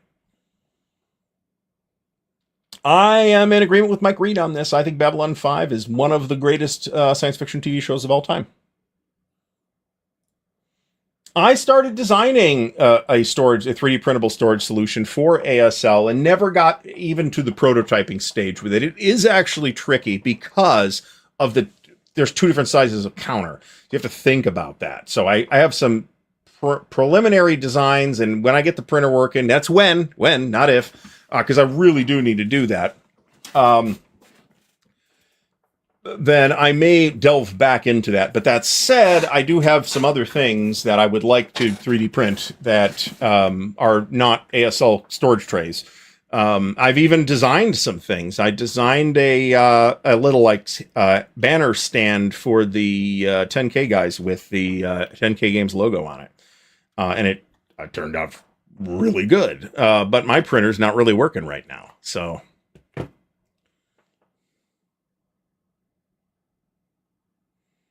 Well, I'm sorry about this, but if it makes you feel any better, lots of other channels, including mine, have also cost me money. So Joe's one of them. Joe's on the hook for selling me on Napoleon against Europe, among other things. So, are you a collector if you're buying outpaces you're playing? I don't think so. I think what makes you a collector is buying shit that you know you are just not going to play. I'm big enough into OCS that I actually, the chance of me playing Huba's Pocket is not zero. The chance of me playing Guderian's Blitzkrieg 1 is not zero. I just don't have any immediate plan to play either of those things. But if you're buying stuff like just to like complete the set, like it's a Pokemon thing, then I think you might be in danger. So thank you, Perry Spiropoulos, for the support also. It is much appreciated. In fairness, my copy of Case Blue was a huge project. It took me like 3 years to get it sorted out and figured out what was missing, and it is missing like 33 counters. So I was doing this for a while too. Now I'll play Case Blue again. I don't that's not even a question. So I will happily play Case Blue once again at some point. Again, I don't have any immediate plans to do so. I'm much more likely to set up Forgotten Battles. Since I'm not going to Winterfest and they weren't going to play Forgotten Battles anyway. So,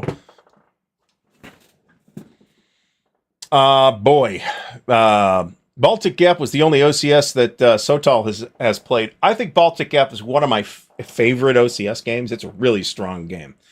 The counter density you should see. It's been years. I don't know if this is the same situation at all. When cross-channel attack comes out, that might beat any counter density that you have seen in OCS, or maybe outside of Europa.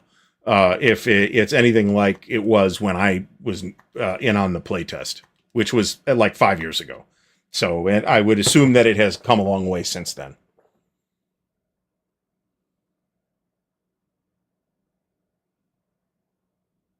Oh, Stuka Joe retired. Yeah, it's going to be nice. That's going to be nice. All my retired friends are less, they have less free time now than they did before they retired.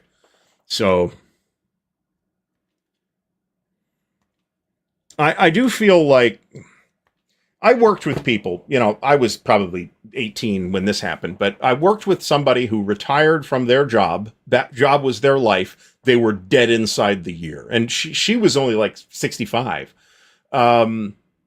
Spoke like a chimney, but she wasn't that old, and dead in a year. She had nothing in her life besides her job. I think, fortunately, lots of us in these kinds of hobbies, not just wargaming, but definitely including wargaming, will have this kind of intellectual hobby that they can step into and continue, and maybe, hopefully, do more of. We'll see, we'll see. There you go. This is the trilogy from Ad Technos. These are all super duper hard to get.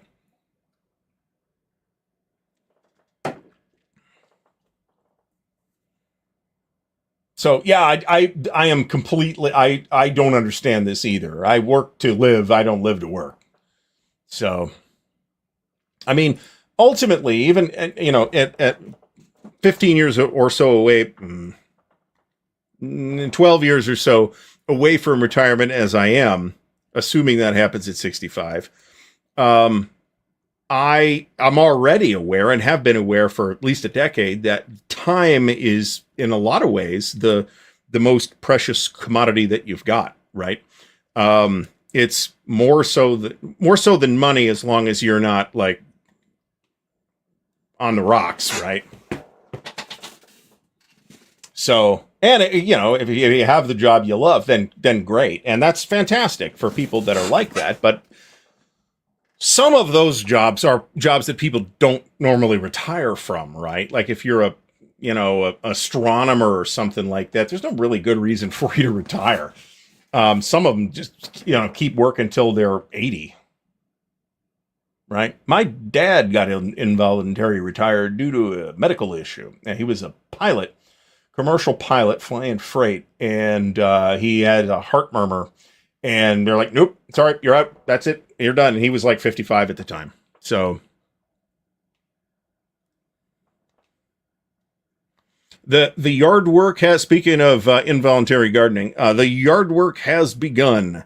We got some stuff done over the weekend, on Friday actually. So better than the Jetsons? Actually, if you start digging in, there's videos on this. If you start digging into the Jetsons, it's a little weird. I assume you're talking about Salesforce.com here and not your particular Salesforce. And I think that's hilarious. So, as somebody that has worked with and continues to work with Salesforce. So, yeah, I mean, and that's a factor, it's going to be a factor in deciding what to get rid of here. Buddy of mine came over and was pawing through it and was interested in a couple of things, but we will see. And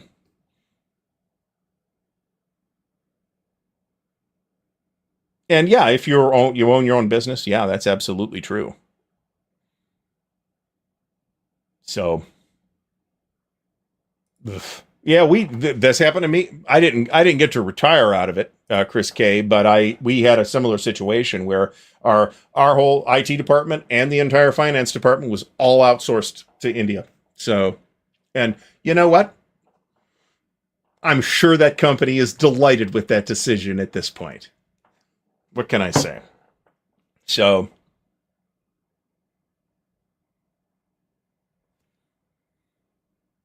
Best recommendation of platform? Yeah, stacking limit. I actually agree with this.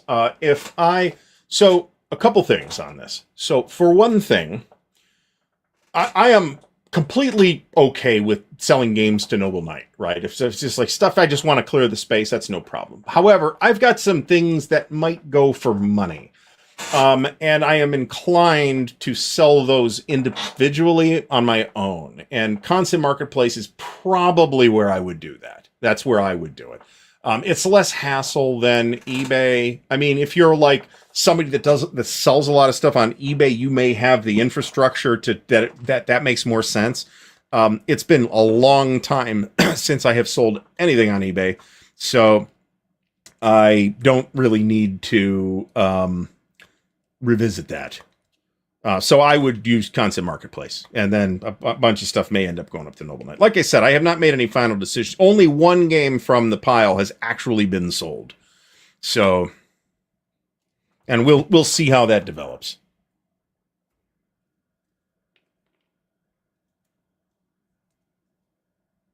Do not. What are we in the salt and vinegar chips lab over there, Albrecht? I'm not sure I agree with this experimentation with salt and vinegar chips with either scotch or grapefruit juice. And I love grapefruit juice, and I don't mind salt and vinegar chips.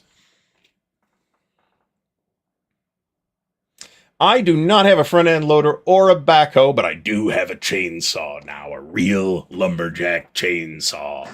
And boy, it makes a huge difference. My other chainsaw was just one of those little, I think Black & Decker battery powered ones.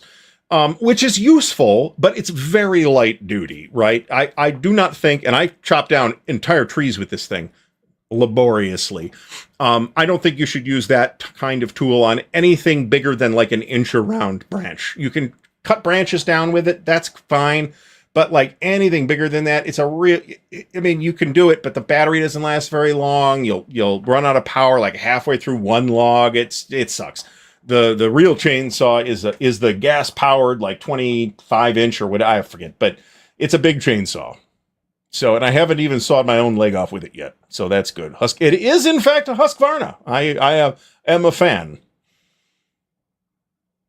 So yeah, so this is the other thing though. I've got probably 60 games on this table, all right, that are candidates to go away. It is virtually certain that not all of them will end up going away. There's things on there that I am already second guessing. But I found that even doing like the little sale I did on the channel several years ago, I did a couple actually, but it's a tremendous amount of work to like actually do that, right? And I sold those on the ones I sold on the channel, but I've sold stuff on Constant Marketplace too.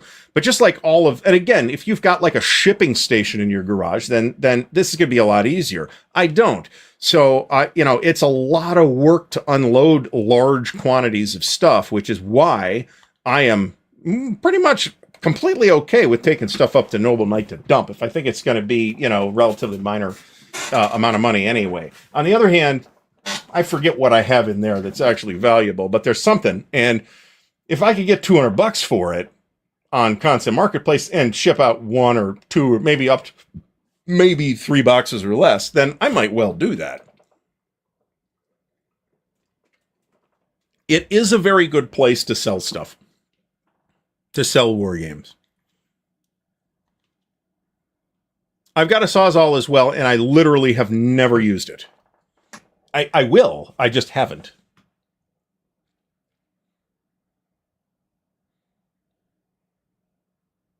So, I mean, I understand this too. If you want to, there's a Greenworks. Oh, I got the Greenworks. I got the Greenworks lawnmower and the leaf blower. The leaf blower is very good as battery powered leaf blowers go. The lawnmower, it's the little, walk behind lawnmower, is not as good. It's just not.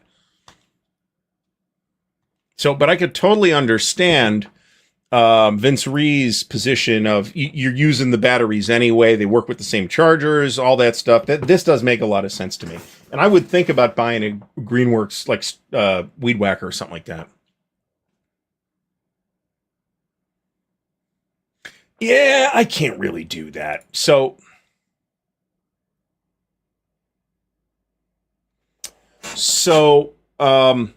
I guess before I hit up Mike Reed's comment here, I will also mention that as much as I like the Greenworks leaf blower, and I used it like just Friday, I still bought a backpack mounted gas powered leaf blower because we got a lot of it's a leaf apocalypse here. So we needed to, and I didn't get it all done in the fall for whatever reason that was. So we got a whole bunch of yard cleanup to do.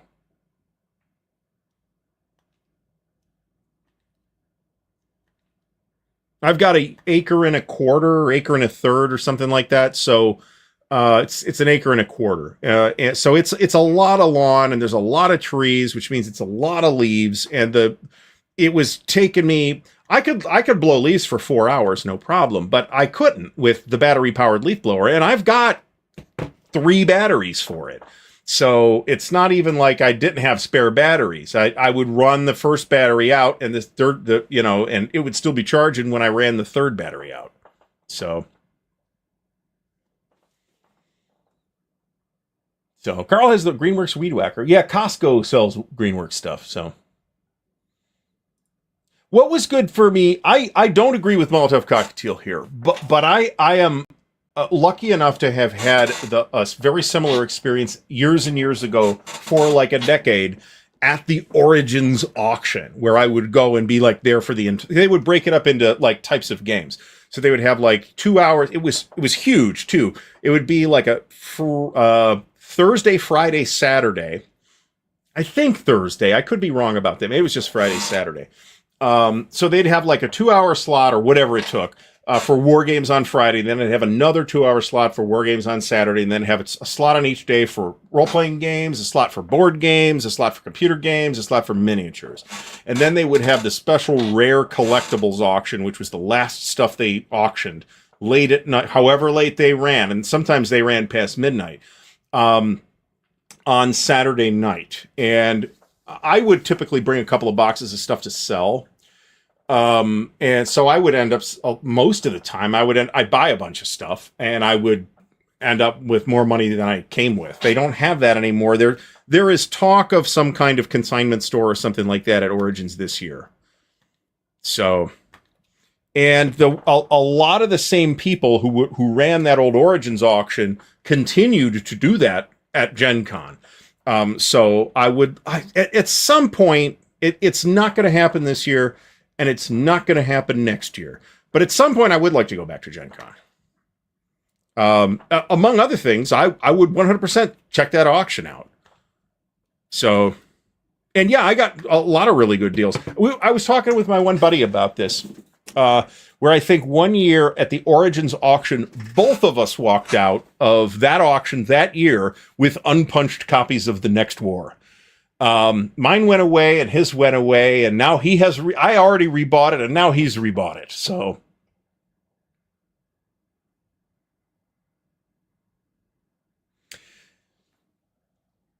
my leaf blower is not silent. I can tell you that. Rob Johnson, thanks so much for stopping by this evening. Yeah, there was a little bit of wargaming still happening on tables at the last Gen Con I went to, but that was like 26 years ago or something like that. So I would not assume that landscape is there at all now. When the last Gen Con I went to was the last one that was in Milwaukee. So it's been a long time. At this point, it has been in Indy for a long time. So I would like to go, but also knowing myself, I would end up spending a fortune in that dealer's room, which I would prefer not to. John Moggs got a Greenworks snowblower. I've got a gravel driveway, so a snowblower doesn't really make sense for me. I've got some walks that I could shovel, but really only the front walk is important. So I do salt though. So BGG, and there are some people on BGG Marketplace or the Concept Marketplace on Facebook that are selling from Canada too, but not that guy whose name is Kevin Canada. He's not in Canada, and that has confused many. Good God. I had the Black Hole board game based on the Disney movie from whenever that was, 1979 or something like that.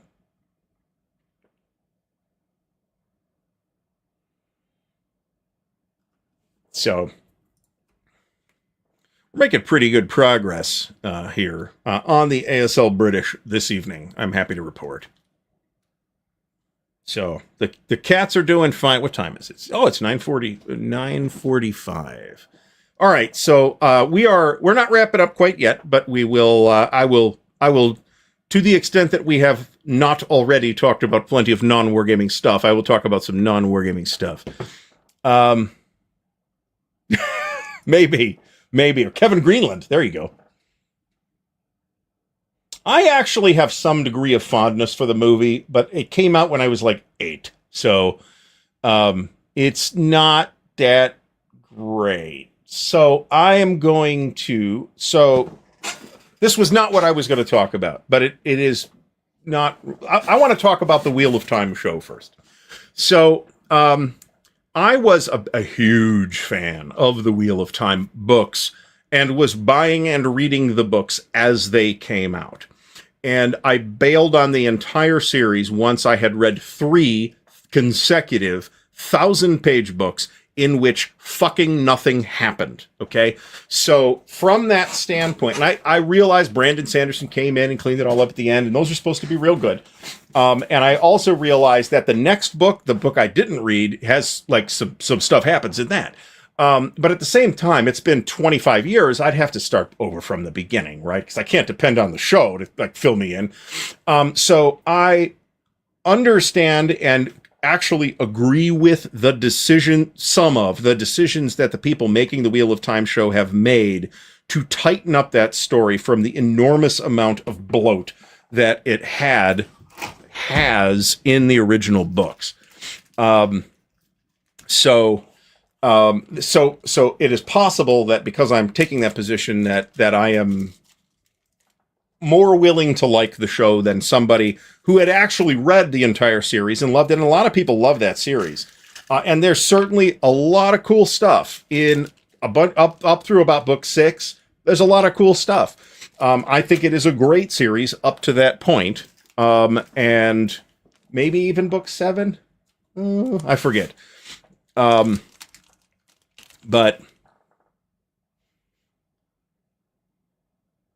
now, but the other thing with it is it's an enormous project to read the Wheel of Time, right? It's 14 books, and none of them are small. They are all huge. Well, they're all big to huge books.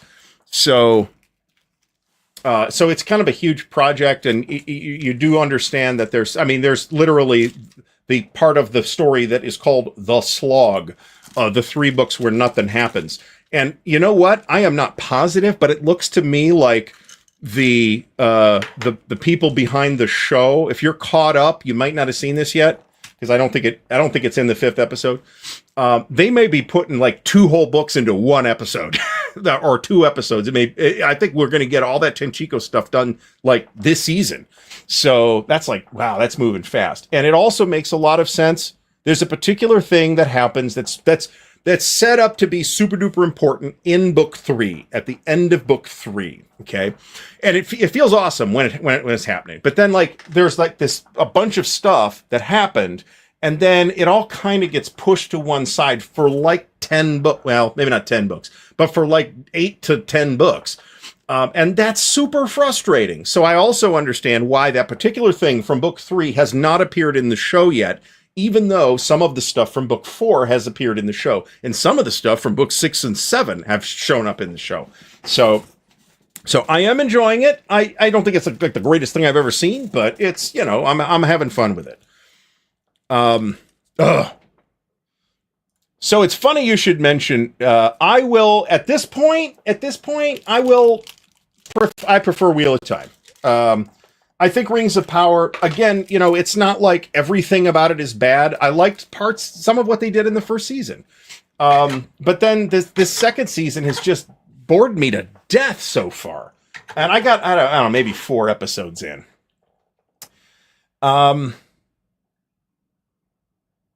Yeah, actually, the Amber books 5 through 10, not nearly as good as books 1 through 3. Actually, are my favorites.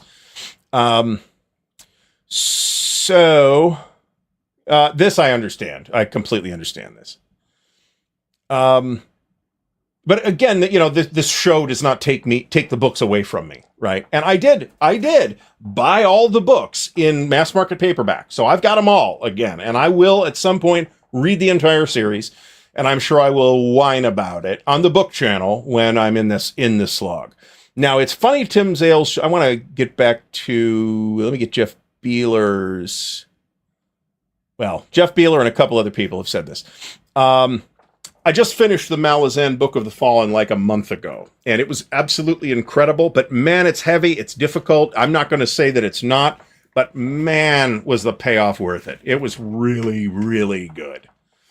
And to be honest, that is one of the things that is inspiring me to run a friggin' Pathfinder game right now, because I don't want to run D&D. And then, that's not me. I'll do Pathfinder second instead. And I picked up the Foundry virtual tabletop. So they are excellent writing. How far are you along in that? Because it took me. I liked the first book a lot. Then the second book blew me away, and the third book blew me away, and the fourth book was really good, but the end of the fourth book feels anticlimactic for some people. And I started book 5, Midnight Tides, and I read like half a chapter and bounced. I think there's 2 reasons for that. One is that it was the very first book I had ever tried to read on a Kindle, and there's an adjustment to read on Kindle, right? The other thing is that it's, once again, just like book 2 does, it like kind of starts with a completely new set of characters on a completely different continent. And you have not much. There's like some connecting threads. There's connecting threads and a few characters that show up, but not that many in book 5 from the previous 4 books. So you're like starting again fresh. But then once you are through, book 5 is awesome once you're finished with it. Okay. Memories of Ice is one of the best books I've ever read. So finish that book. It is friggin' amazing. It might be the best book in the series. A lot of people think that it is. I'm not sure that it is. But I'm not shocked that some people think that it is. But the third book, Memories of Ice, is simply amazing. Once you are through the first 5, then you have more like a stronger through line in books 6 through 10. But the books are still pretty episodic. I mean, there is an overall plot that you're kind of introduced to in book. There's a bunch of overall plots, but there's one particular overall plot that you were introduced to in book 3, if I'm not mistaken, unless that shows up in Deadhouse Gates. Maybe it did. But I'm not sure that it did. And that takes off and you start moving in that direction, starting with book 6. So, they're still episodic. They're still like standalone. It's a series. It tells this complete story, but the individual novels kind of are their own stories too. And there's a lot of, they in some sense function as a series of 10 standalone books that you should definitely read in order. I recommend against getting creative with the reading order on a first read. I like the Black Company stuff too. And that was a big influence on Malazan. I have not read this, but I am aware of its existence. I have read 3 of the culture books. I have read Use of Weapons, which I thought was good. I have read Player of Games, which I thought was outstanding. And I've read Consider Phlebas, which I thought was not that good. I thought what was like the first one published, though. That could easily be why. I will definitely read more of the Ian Banks culture stuff. So, I need to read Pillars of the Earth, actually. And Lonesome Dove, believe it or not. So, Ed Holtzman, you have missed everything. So,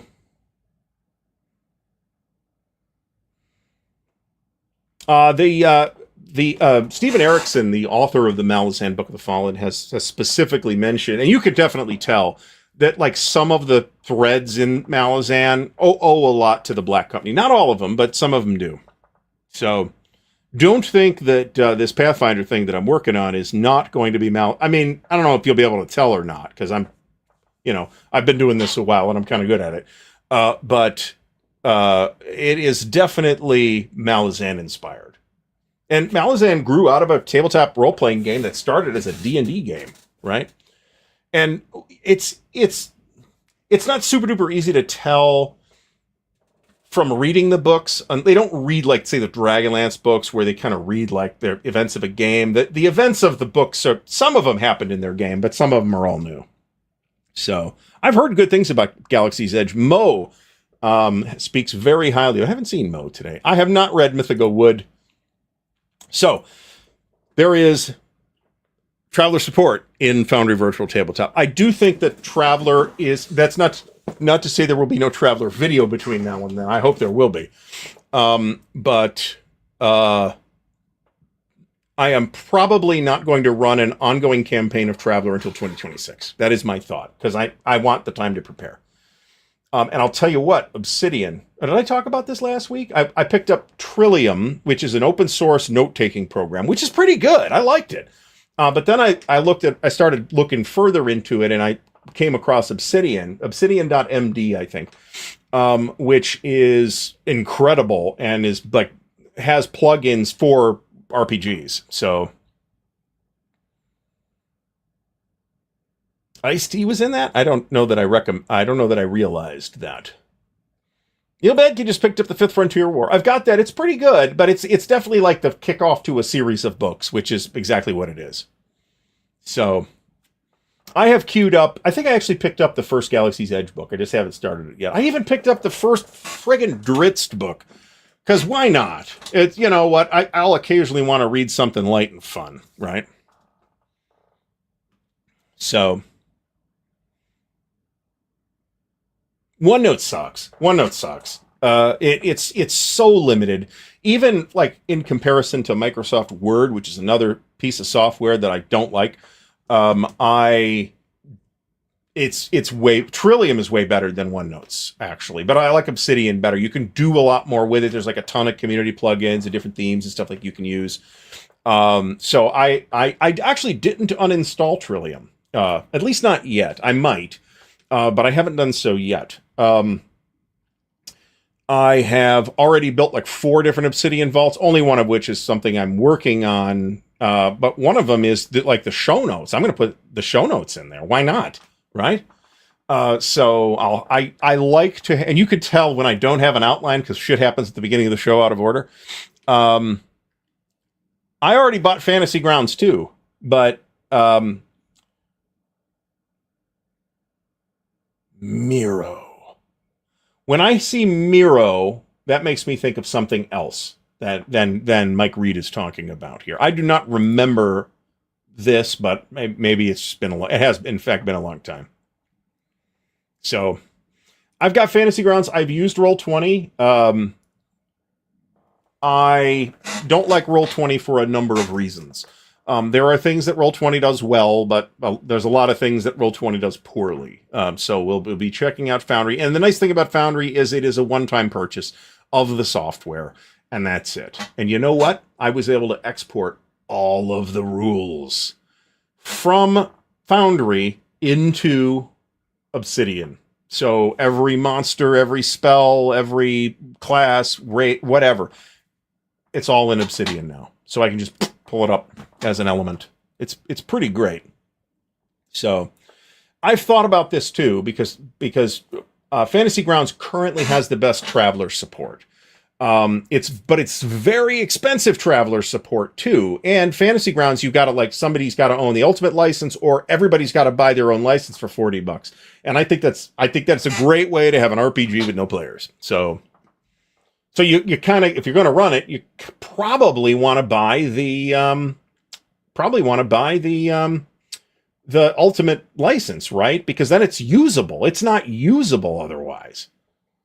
So that's what's keeping me away from Fantasy Grounds. I did pick up the basic license just to experiment with it when it was on sale on Steam. It was like $20 or something like that.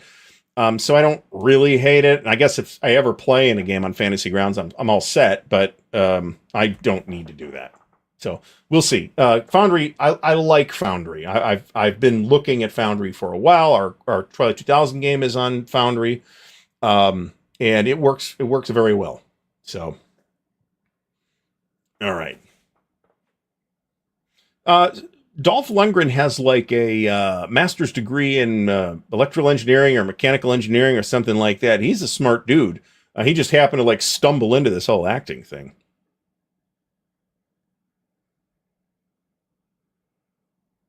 So this sounds interesting, but getting better than OneNote's not necessarily a big bar to slither under, right? I hate OneNote, and I was using. I mean, I wasn't using. I use it at work because that's what we have, but and it's fine for that because who cares? It's what I have. So, but for like the kind of thing I want, I would like to keep notes in. Obsidian is where it's at, man. And you can make it look exactly how you want. It's still a bit of a learning curve, but there's a ton of videos on how to work with it on YouTube. Anyway, this is not an ad, not an ad, and they are not a sponsor. So, folks, we are out of time. I want to wish everybody a great rest of the night. Don't forget to like the video if you haven't done so already. Subscribe to the channel if you haven't done that. And once again, big shout out to the patrons of Ardwulf's Lair. We really wouldn't be able to keep doing this if it wasn't for the patrons. And all the other support that has come through tonight and last night and every other night. And another shout out to our good friends at Noble Knight Games. We will be taking another road trip up to Noble Knight before too much longer. So everybody have a great rest of the night. The Chit Show will in fact be... Where did that go? The Chit Show will be back. The Chit Show will be back next Sunday night at 7:30 p.m. Eastern Daylight Time. We're on Daylight Time. And we'll be back here next Monday at 8 p.m. Eastern. Everybody have a great rest of the night, and we'll see you all again soon.